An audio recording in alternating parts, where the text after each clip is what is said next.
Where are all the people in this neighborhood? Long before the isolation of the COVID pandemic, our built environment was causing separation and loneliness. In today's video, I'll continue from last time when we looked at the loneliness epidemic in cities and zoom in to how it affects neighborhoods, the three-step process neighborhoods can use to cure it. And as a permaculture urbanist, I'll provide 85 examples of how neighborhoods can thrive the same way that ecosystems do, by sharing more. And of course, I'll include some pro tips to avoid wasted effort. Welcome to Edenicity, best practices for sustainably abundant cities.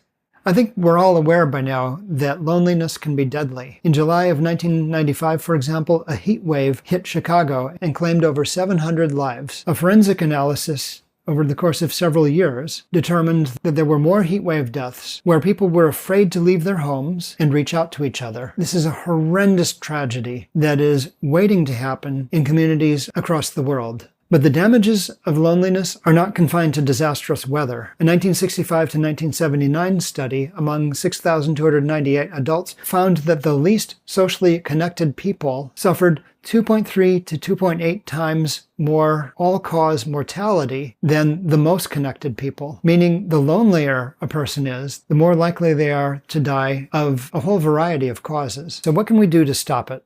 The cure, as mentioned in the previous episode, is to share more. Sharing is the basis for ecological, economic, and social prosperity. Therefore, to cure loneliness, neighborhoods should create more ways to share more often. A number of years ago, long before Generation Z got a hold of the language, I came up with a three-part formula for neighborhoods to become more connected and greener places. I called this the CAP formula, no cap. This stands for commons, activities, and partnerships. We need commons, or shared spaces for public use, for people to get together. We need activities scheduled on a regular basis to actually bring the people together. And we need partnerships to multiply the use of resources within the neighborhood. I've worked with a neighborhood to move it forward using this formula, and the results were spectacular. See this prior episode for more details. And I'll link it at the end of this video and down in the description and pinned comment. And while you're there, go ahead and leave a like. It really helps the channel. And if you see that subscribe button, go ahead and gently tap that so you don't miss any future deep dives like this. Time for those examples I promised. Let's dig into each of these 3 points in turn. Starting with the commons, which can be as simple as daylighting creeks and ponds, making them a part of the urban fabric so that people and wildlife can enjoy it. Food forests, such as are commonly found in many cities. We talked about that in the prior episode. Libraries, of course, the quintessential example of a common. Maker spaces. I've actually looked at a number of apartment complexes over the years, and occasionally they'll be affiliated with a makerspace. And the first question I have is, hey, does your makerspace include sewing machines? That's a must-have in any serious makerspace.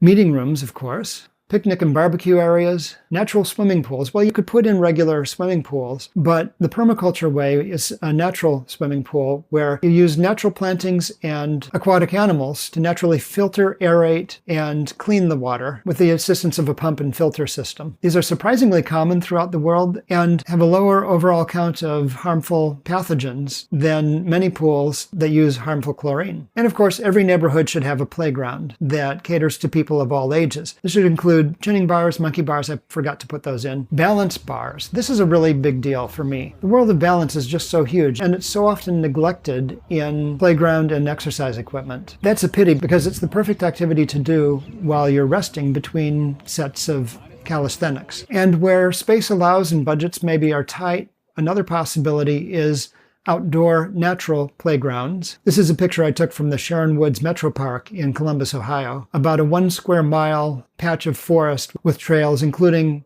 with logs and trees for climbing and vines to swing on. Just a wonderful, magical place right there just to the north of the I-270 loop. And speaking of Columbus, these places can all be improved with additional amenities, such as drinking fountains. I'm pretty sure this drinking fountain in Honolulu has been in service for well over 50 years with only minor refurbishments. Another really easy type of commons to put in is public-private spaces, which can include benches, outdoor or some indoor portions of cafes, courtyards, co-working spaces. These can all blend into one another in some cases. Fountains, gardens, pocket parks, studios, and practice rooms for video and music.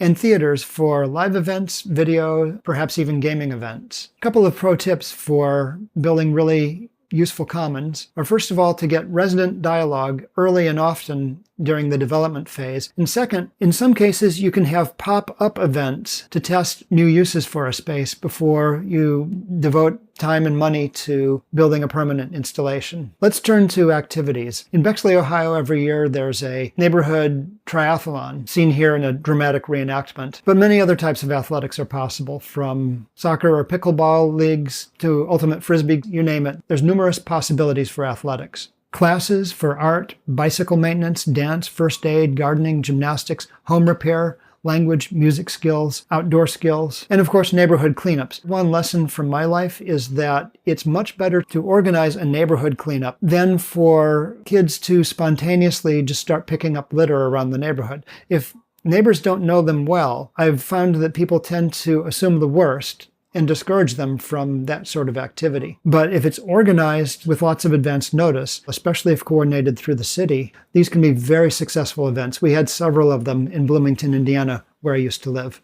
And of course, activities such as festivals and live performances, big and small, as well as harvests of private and neighborhood gardens, lectures, and sidewalk astronomy. I've done a ton of that in the past with school and other groups, and it's just been a ton of fun. If you have any amateur astronomers in the neighborhood, don't miss the opportunity to have some sidewalk astronomy, to look at the moon, maybe a few star clusters in the summer. Neighborhoods can run tours, either historical or natural, and of course, urban sketching. If you Google around or go on Facebook and just search for urban sketchers in your area, chances are you'll find a meetup or a Facebook group that gets together maybe once a month or so. This is just from my little micro notebook, and gives you an idea that adults and children can actually participate and in many cases contribute at about the same level and enjoy just being in a space and sharing observations. It's really a good way to get to know your neighbors. Now, for the pro tips, the key to successful activities is frequency. If you're going to cure loneliness, the activities need to be as frequently as makes sense. For example, for athletics, that triathlon probably is a once-a-year thing. But if it's an ultimate frisbee game, that could be every week, weather permitting. Or in some cases, I've seen groups get together multiple times a week. Gardening, language, music, outdoor skills, again, that could be weekly or more frequently. Cleanups, festivals, typically once a year. Lectures work very well as a monthly event to bring energy into a neighborhood. Go ahead and open those up to people from adjoining neighborhoods on a space available basis. Same goes for tours, same goes for sidewalk astronomy. And the second pro tip, as I mentioned last time, is to include time for pairwise introductions. Most of us live in a little bit of dread of being the newbie to a crowd of strangers and then asked to introduce yourself to a group of 20 or 30 people. Instead, what really works is to invite people to introduce themselves to the nearest person they don't know, and maybe take a show of hands of people who think they know everybody by now and put them to the test. There are two more pro tips that will make life a whole lot easier for event organizers, and I've seen way too many events fall short because of inattention to these points. If you'd like to know what they are, please consider joining the Patreon. You can get ad-free access to the slightly extended version of this video that has the other two pro tips. Let's look at partnerships. It's fairly easy for neighborhoods to partner with businesses.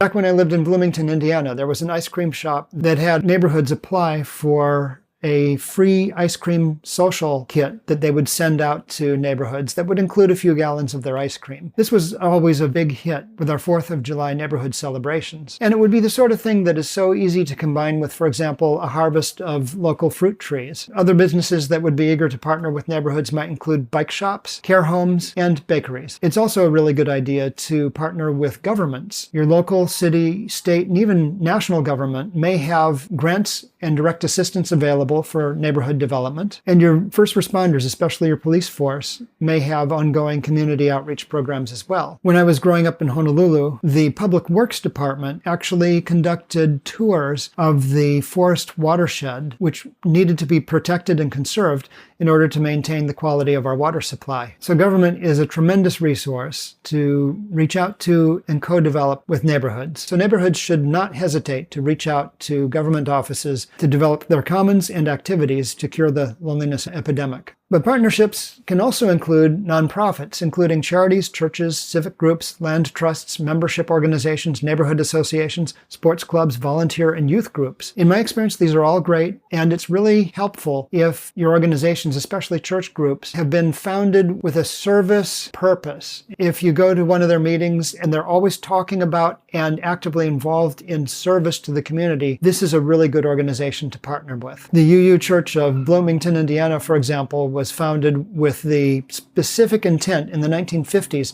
of integrating Bloomington at a time when neighborhoods were specifically platted with segregation written into the physical plans for the neighborhoods. It was a brave mission that really helped propel that church to many decades of success and many decades of successful service to its community. I've also encountered many evangelical groups in places as far-flung as Honolulu and Ohio that dedicated themselves to service every week and held each other accountable for their community service every week. And it showed in a very much uplifted community. In fact, when I was a foster parent, an evangelical group hosted a weekly community dinner and specifically invited foster families to attend. And they were just the most gracious hosts, and I'll never forget them. And of course, partnerships with schools at all levels, from daycare to grade school to college to trade school, opportunities abound. This is a photo I snapped about 15 years ago of a tree planting event in Green Acres neighborhood that was organized between the Neighborhood Association, the School of Public and Environmental Affairs at Indiana University, and the city's urban forester. And this was part of an ongoing collaboration that the neighborhood had developed with those entities, one of many events over the years that helped to literally shape that neighborhood and build lasting community. I actually did a video on how we built those connections, and I'll post a link to that at the end of this video. Here's the summary, and your pro tip is if you're tempted to create a nonprofit or other neighborhood service organization, look and ask around first, because partnering is so much easier than building from scratch. If there's no neighborhood association, check with the city. There might be a contact person of an association that's been dormant for a few years, and it's much better to approach that person than to just try to launch one on your own. The second pro tip is a little more Edenicity specific, and you'll find that ad-free on Patreon in the paid membership. Here's the grand summary of the CAP formula to cure loneliness in your neighborhood. You need to create a commons, which is shared public areas and resources, activities for people to do together in those spaces as frequently as possible with well-defined events, and be sure to include time for introductions. And finally, partnerships to multiply your resource use among aligned organizations. Here's the prior video that focused on cities, and that other video I mentioned, and how this all fits in with urban agriculture. As always, thank you very much to the patrons who helped to make this possible. Take care, stay green, see you next time.